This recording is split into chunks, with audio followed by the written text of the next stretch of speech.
Well, it was a lot to celebrate in Las Vegas for the CU women's basketball team. There's Jalen Sherrod, who's got a great personality, but apparently she needed the help of her entire team on the Pac-12 television set there. Hi, everybody. Welcome to Buffalo Stampede. Voice of the Bus, Mark Johnson, J.R. Payne. The CU women get to the semifinals of the Pac-12. We'll talk more about that here coming up in a couple of minutes. Yeah, you need a little bit more personality on this team, I think. You know that? Right. Yeah. No shortage of personality on this group for sure. They love each other and they have a lot of fun. Yeah, without question. Hey, before we get talking about the action in Vegas, I want to go back a week here. Postseason honors came out. Let's start with Maya Hollingshed, All-Conference. All-Conference for the second year in a row. You know, we expected that certainly, but it was really neat to see her have another great super senior year. Yeah, she was outstanding, one of the top players in the Pac-12. Yep. Kendall Wetta was outstanding this year, all freshman and all defensive team. I think the only player that's ever done that before was Shanae Ogumake, and so she's, and it's been 10 years almost since she did that, so it was quite an honor to be on both teams. She's a special player, isn't she? Kendall is very special, in a lot of different ways, on the court, off the court, in the classroom.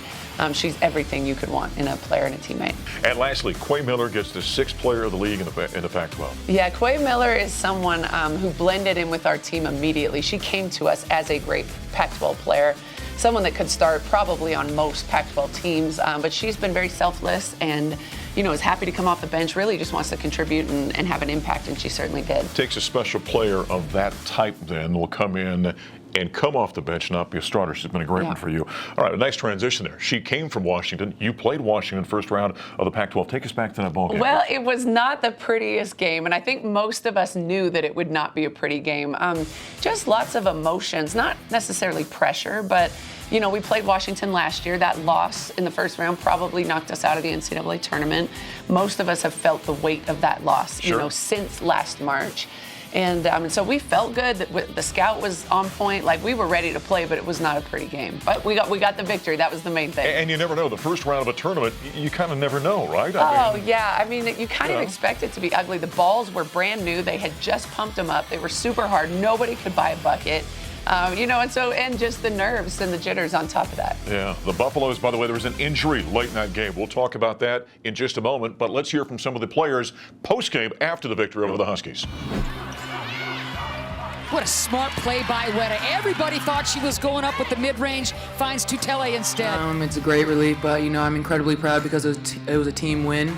3 years straight not winning the first game is, hard on you, but we came in this week, we had a really good week of practice, we talked about it, and it's unpredicted, and I'm glad that, we came out on top and we got this win. Our veterans, we all rely on each other and we hold the team to a very high standard, and I'm grateful for the veterans we had because we know what it's like losing.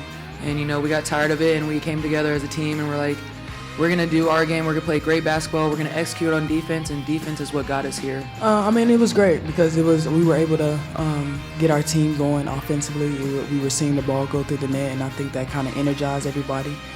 We knew we needed to get some stops. We weren't really as lucky during that run of just going back and forth, but it's just good to see the ball go through the net even when you aren't shooting well. It just makes the basket get a little bit bigger, so it's always good.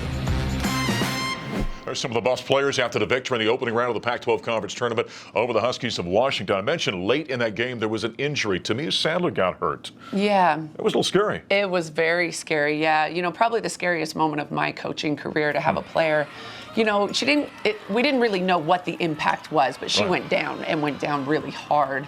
And for a minute there, really couldn't move. And so luckily we had our team doctor, Dr. Chu, with us, our great trainer, great medical staff that were able to assist her and be with her immediately after that. But it was a very scary moment. Yeah, you never know. And she went down running into Peanut. She and Peanut collided, correct? Yeah, and it was not, anybody that really runs into Peanut, that's cause for concern because she's such a big, strong gal. But they barely touched. It was just a weird sort of freak accident. Buffaloes kind of went on a 10-0 run after that, so kind of a scary moment, but everyone kind of galvanized because of it. We did, yeah. Jalen led the team in prayer, immediately following, and the team really just kind of poured into each other and said, we got to finish this game for T. It was great to see her finally come back to the team, though, a couple of days later. Yeah, there were, we'd been waiting. We had hoped that, she was going to get out of the hospital, and it took several days, and finally when she came back, there were tears and happiness and excitement, and just thrilled that that she's back. All with right, us. so everything turned out all right. Take us to the Arizona game. Quick comment about the victory over the Cats. Yeah, I mean, to beat number 14 in the country at any point in the season is awesome. To do it in the Pac-12 tournament, even better.